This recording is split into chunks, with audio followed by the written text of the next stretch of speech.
If God is good, then everything that he does must be for the benefit of the ultimate good that can be accomplished.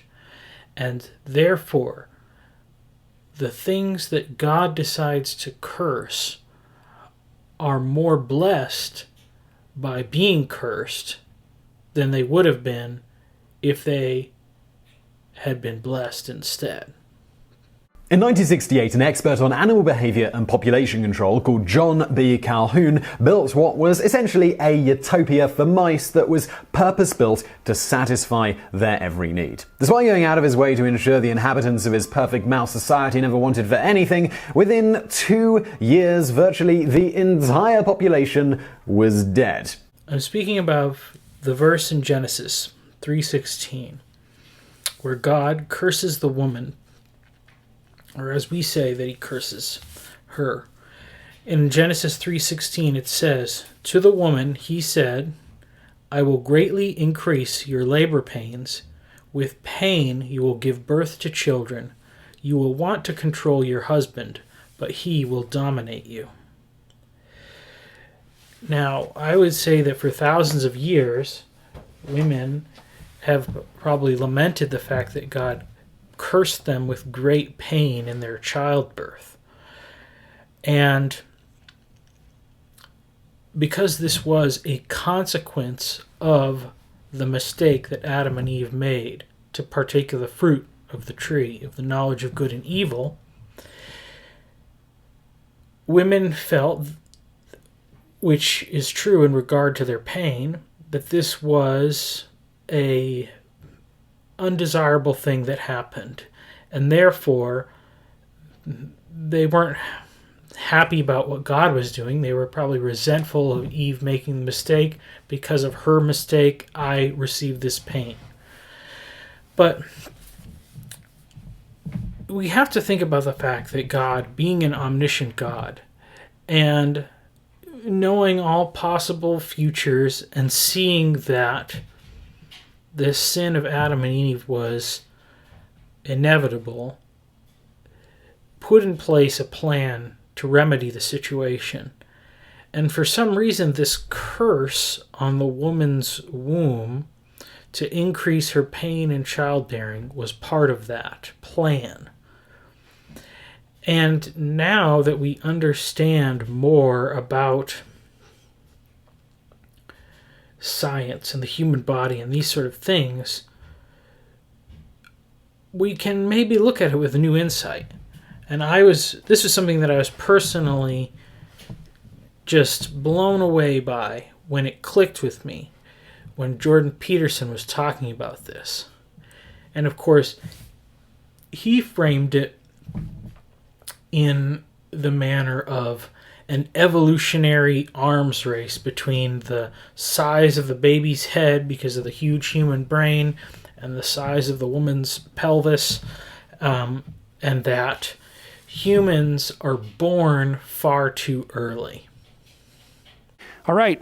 Unto the woman, he said, I will greatly multiply thy sorrow and thy conception. In sorrow thou shalt bring forth children, and thy desire shall be to thy husband, and he shall rule over thee. Well, that's a statement of destiny, not a statement of the way it should be. So what does it mean? I will greatly multiply thy sorrow and thy conception. Well, self-consciousness will do that because, of course, women are fully aware of exactly how fragile their infants are. So that's a big problem. In sorrow thou shalt bring forth children. That's something particular to human women, right? And here's why. The price we paid for the rapid expansion of our brain, which is also something that gave us this self-consciousness and vision, meant that there's an evolutionary arms race between the pelvic width of women and the hole in the center of the pelvis and the infant's head. So what happens is the infant is born far too young for a mammal of our size, because if it was any older, the head would be too big, the pelvis would have to be too wide, its structural stability would be compromised, and then women couldn't run. So right now, women are at the maximum for hip width in terms of their ability to run.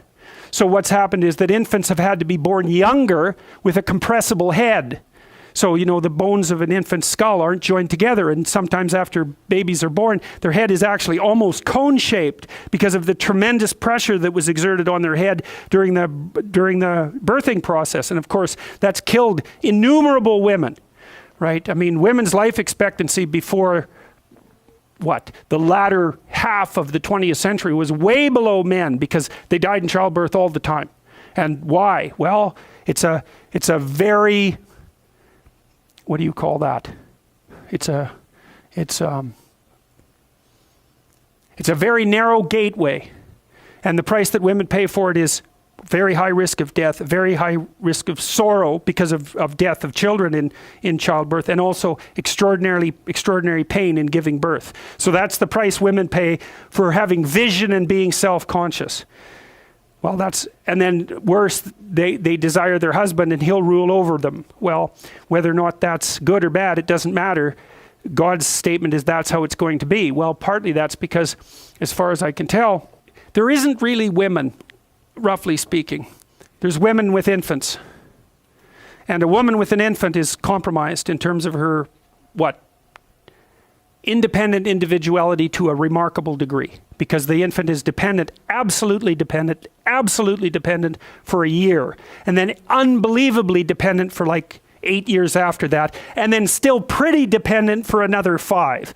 So once you have an infant, it's no longer you. And I've talked to lots of women for whom that was a great relief, by the way, because it actually is somewhat of a relief to now not be the center of everything. If you go visit your in-laws, for example, and you have a baby, it's like they pay attention to the baby. Your parents will do the same thing. It's kind of nice to have that happen, but it's still an absolute catastrophe for you as an independent being. You're not going to go out in the forest and hunt down dragons when you have an infant. So even if you could do it, you're not going to do it. And so that's basically what that statement outlines. A horse is walking on its own within the same day that it's born. Many other mammals are of a similar state. And yet human babies are basically unable to do anything for themselves for almost a year or, beyond that before they can really fend for themselves in any meaningful way. They're basically part of the mother. And of course, Jordan Peterson wants to frame everything through the eyes of evolution and that this was somehow a necessity. But it doesn't seem necessary that, he says it's because of women's ability to run. And that if they were built in such a way to have a longer gestation, they wouldn't be able to run. I don't know. I guess that's a plausible explanation. But I think that we can look at this as a blessing, not necessarily for the woman, but ultimately for the woman, but for all of us. Because as I spoke in a previous video, when I was talking about the idea of total depravity or absolute corruption of the human person, with sin being this biological contaminant that's in all of our cells and in every one of us, and it expresses itself in the fact that we perceive ourselves to be like God. And Adam and Eve, when they took of that fruit and they agreed in their minds that equality with God was something to be grasped, and that feeling coded itself in their being, and they passed it on to their children. And there is some evidence that epigenetic changes sometimes only last a few generations. But that is only if, in a laboratory setting, the conditions that first brought that response are then removed. But we've never been able to remove the condition of humanity that sees itself as being little gods. And as I said, that is something that's present from the very beginning. We talk about these angry babies. And even, as I said in the verse where it talks about Jacob and Esau warring within the womb, even as babies who are unable to verbalize and express coherent thoughts that anyone else could understand, they still were battling for supremacy over each other because each of them felt somehow that they were the center of the universe. And this is the interesting thing that when it comes to this idea of the curse. Because in the womb, all of that baby's wants and needs are provided for. Occasionally, if a mother eats something that the baby doesn't particularly enjoy, it might kick and punch and let the mother know that it doesn't want any more of whatever that was. But for the most part, there is nothing in that environment to disabuse an infant of the fact that it is the center of the universe. And when we think about the fact that we are now built with this wrong idea about ourselves, that we need correction and we need to understand, this is why we need the gospel to reprioritize our lives and put us in the proper place in the hierarchy. But without that, we can put ourselves in some real harm. Now, nobody gets to think that they are a god, because they will inevitably bump into other people who also think that they are gods. And so if parents don't do a good job of socializing their children and teaching them that they're not the boss, other people eventually will. Except, in the rare instances when you're someone who's born to such a position of power and privilege that there is no one to do that. And this makes me think of the Pharaoh in Exodus. And, when the new Pharaoh came to power in the time of Moses, he forgot about Joseph. He didn't know about Joseph.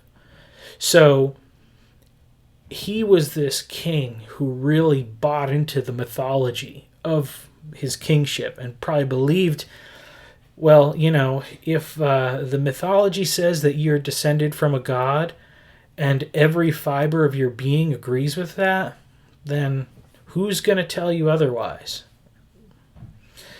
And so that is why, you end up with this person that's wicked to the point of being irredeemable. But we all could be in that position. And I think one of the key matters that helps us is the fact that as small babies, we are expelled from the womb before we are competent like other animals are. And I think if you think about this, I don't know what the age would be when it would be, maybe it would be a year old or something. A 1-year-old can walk and talk a little bit. So maybe if human gestation was, instead of 9 months, if it was a year and 9 months, you'd have kids coming out of the womb, toddling around, saying goo goo gaga. But they would have a whole nother year where they would be totally reinforced in the notion that they are the center of the universe. They would be narcissists or psychopaths.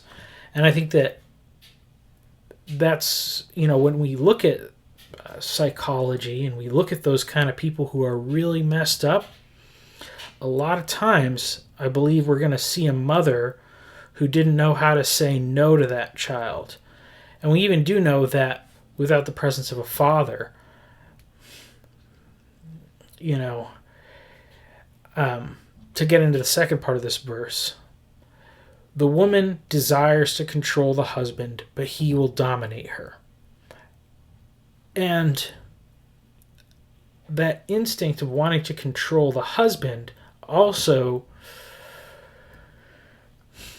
can lend itself to the son. But in that instance, the woman is not going to be dominated by her son. There's a very good chance that mothers that are too involved in their sons' lives cause some of these unhealthy habits.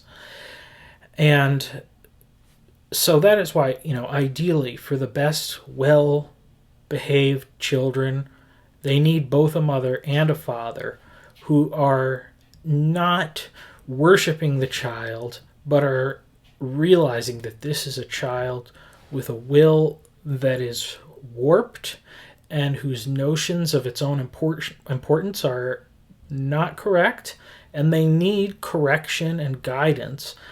And once they realize what the boundaries are, then they have all this freedom to be kind and generous and well-adjusted people. But without that, we have great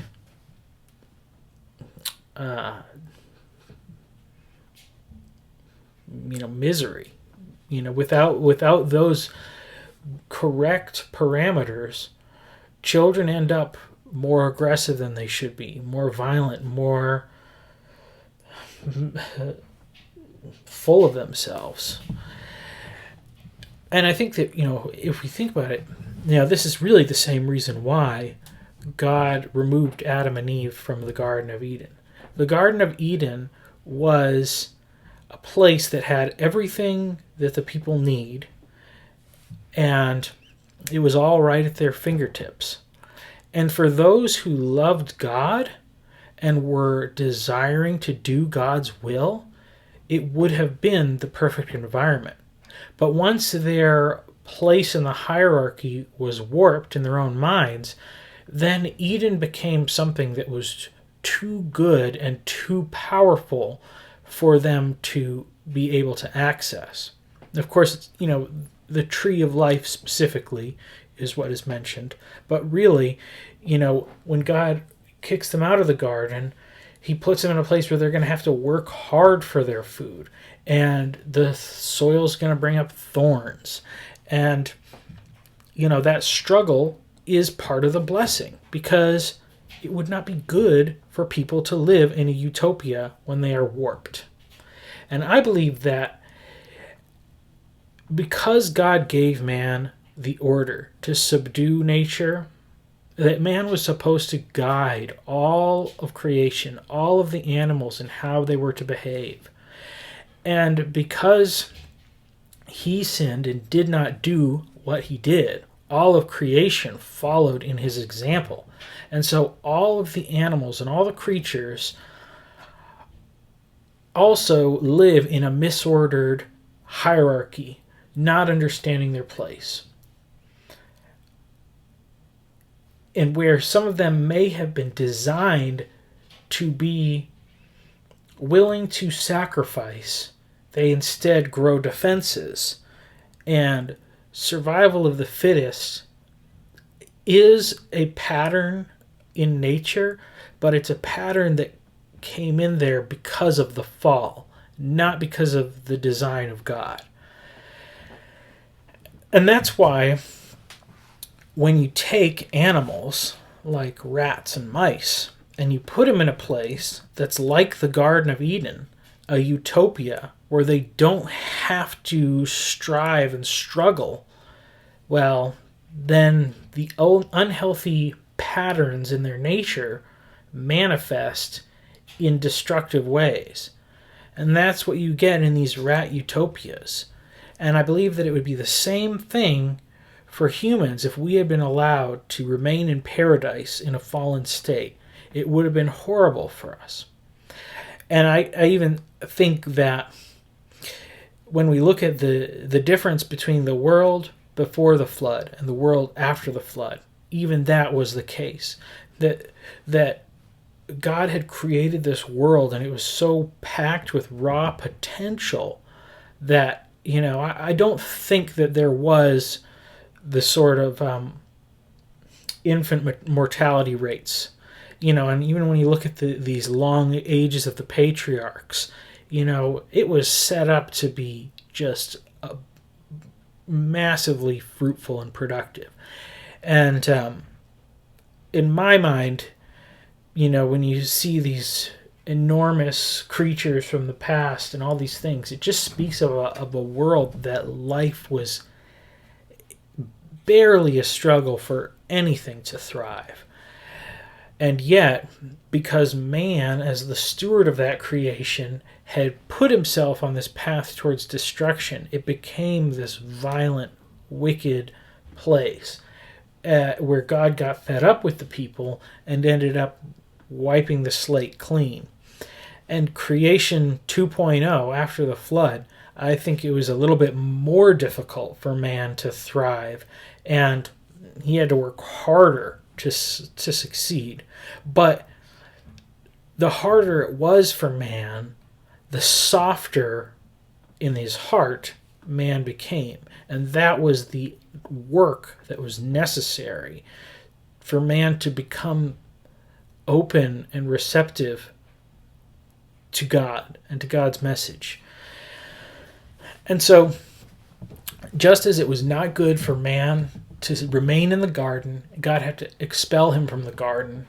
In the same way, woman in the womb is like Eden.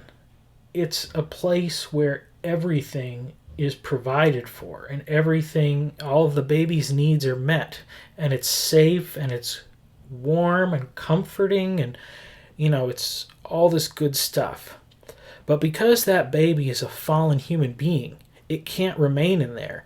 And so, just like Adam and Eve were expelled from the garden before they were ready, every human being must be expelled from the garden before they're ready, because of our nature. We need to learn to cope with the harshness of life so that we can grow, and so that we can find our weakness, and we can come to grips with the fact that we are not gods, but we need God desperately. So there's the first part. And I think that when you go into the part of the woman and her relationship with the man, there's even more. But I will save that for the sake of time for another video.